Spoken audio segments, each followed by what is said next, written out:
Hello, good evening. You're watching Awaz News. I'm Kubrali. We begin with the top stories shaping Canada today. Ontario is reallocating resources to help crack down on unfair ticket reselling ahead of the FIFA World Cup games in Toronto. The Office of Minister of Public and Business Service Delivery and Procurement, Stephen Crawford, said in a statement to Awaz News Monday that all sellers are expected to comply with the new ticket resale laws. The Ford government recently passed promised legislation to ban reselling tickets above face value. In the statement Monday, Crawford's office said the ministry is adding resources to crack down on bad actors, particularly around big events like the World Cup.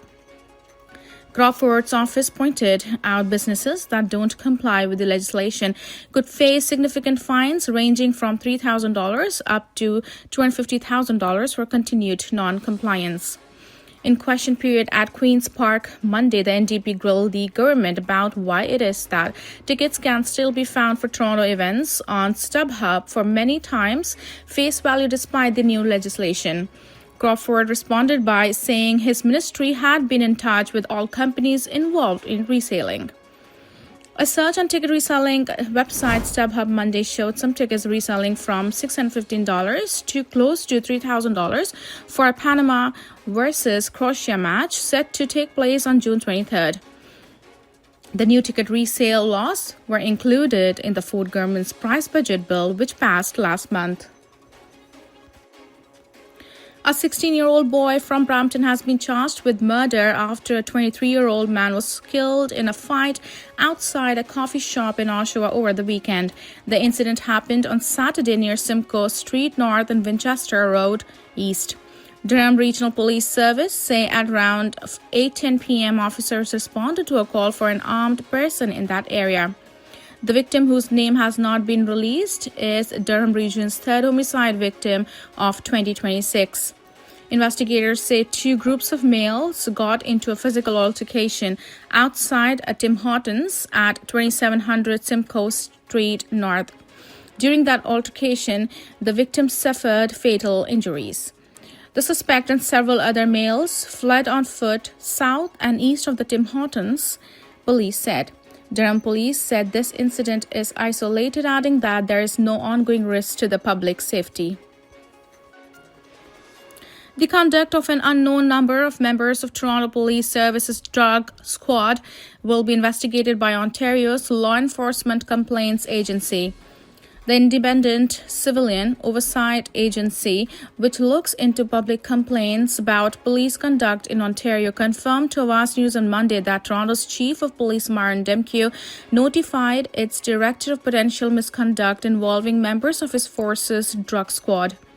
The investigation comes in the wake of Deputy Constable Brian Sukram, a plainclothes officer with the drug squad, pleading guilty to impaired driving and flight from police following a July 2024 incident in Mississauga.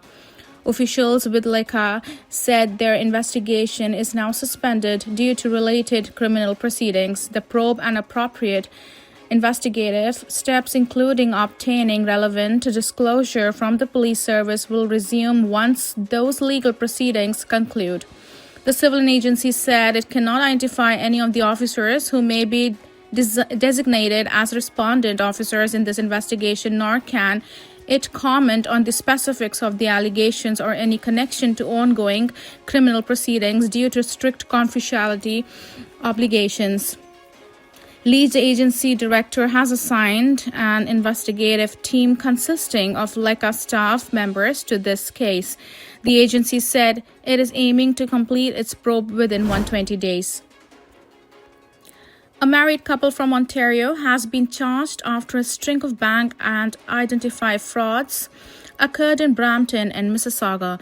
Peel Regional Police say the husband and wife used various fraudulent identification to open personal and business bank accounts under false names. They allege they used birth certificates, credit cards, Ontario driver's license, and immigration documents. The husband allegedly impersonated a legitimate bank client to set up new accounts, obtained debit cards, and withdraw money from the several bank branches before the fraud was detected. Police say his wife allegedly transferred all the stolen money, a combined total of more than $86,000, into her own personal bank account. Peel police say all victims were reimbursed by their financial institutions. Investigators executed a search warrant at a Brampton home on April 29th and arrested 43-year-old Donato Pinto as a result. Pinto has been charged 7 offenses, including failure to comply with release order and 3 counts of fraud over $5,000. Police arrested Pinto's wife, hantavirus, on May 6th. The 43-year-old woman has been charged with possession of property obtained by crime. The charges have not been tested in court. A third person now in isolation in Ontario because of the hantavirus is in Peel region, Health Minister Sylvia Jones confirms. Ontario health officials said Friday that 2 people from the same household were isolating in the Grey Bruce Counties area.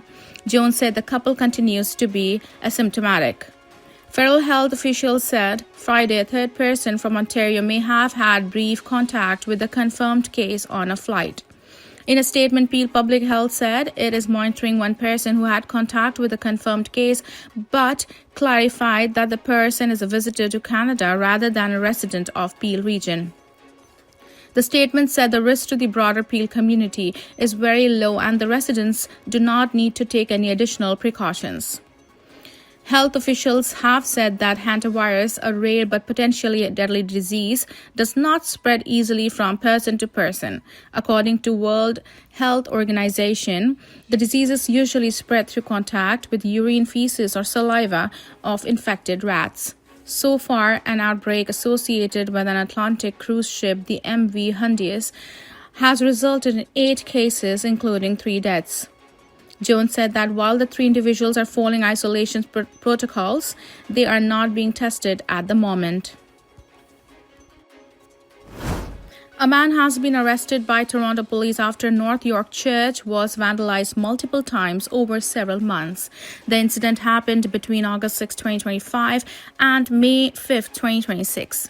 Police said the suspect repeatedly damaged the outer glass doors of a church in the area of Don Mills Road and Fairview Mall Drive before fleeing each time. On May 5th, police arrested Sohrab Mehman Doust, 45, of Toronto. He has been charged with 4 counts of mischief relating to religious property. Police say the incidents are being investigated as a suspected hate-motivated offense.